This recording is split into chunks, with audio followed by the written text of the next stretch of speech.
docks is one of the busiest dockyards on all the island of Sodor. It's where ships and engines and cranes alike are busy day and night, every day of the year. But poor Cranky the Crane never gets a nap. He never gets to sleep early. He works all the time. And his only company are the gulls that settle on his arm. So Cranky is always cranky.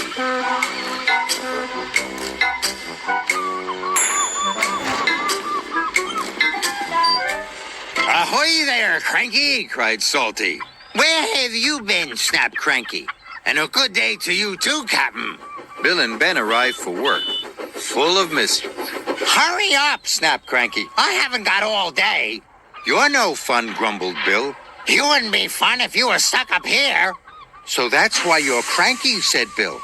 You're lonely. I'm not, Cranky cranked. So it's company you be needin', said Salty. Reminds me of a lonely old Grand Banks lighthouse keeper. Not another one of your stories, cried Cranky. Oh, please, Salty, chimed Bill and Ben. We haven't heard it. 'Twas in the middle of a wee naughty storm, Salty began, the likes of which you see once in a lifetime. This made Cranky very cranky, so cranky that he swung his arm round.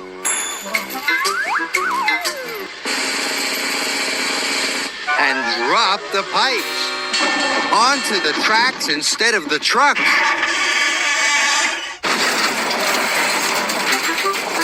Whoops, said Cranky meekly.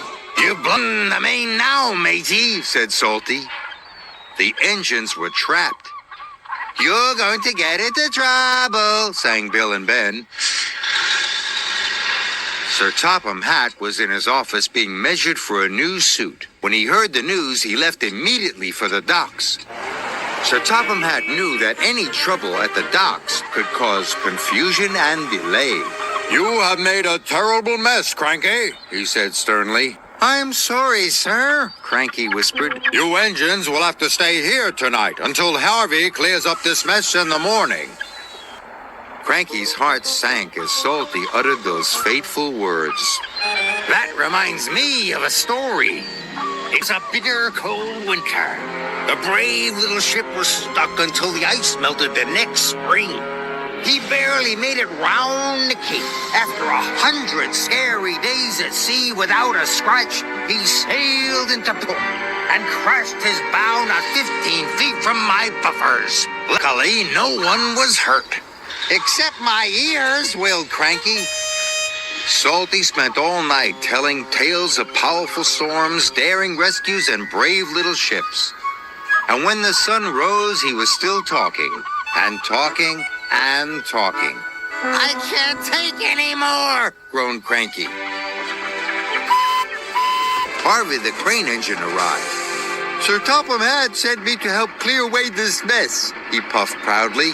Cranky was so pleased the engines would be going soon, he forgot to be cranky. I'll never misbehave again, he promised, as long as I don't have to listen to any more of Salty's stories. And after Harvey and the workmen had cleared the wreckage, Cranky worked hard all day. He carefully loaded the trucks, helped speed the engines on their way, and he said please and thank you. This is new, puffed Thomas, but he had spoken too soon. Cranky couldn't help himself.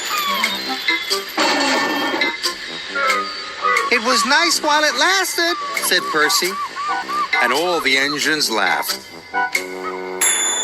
But Cranky was still cranky.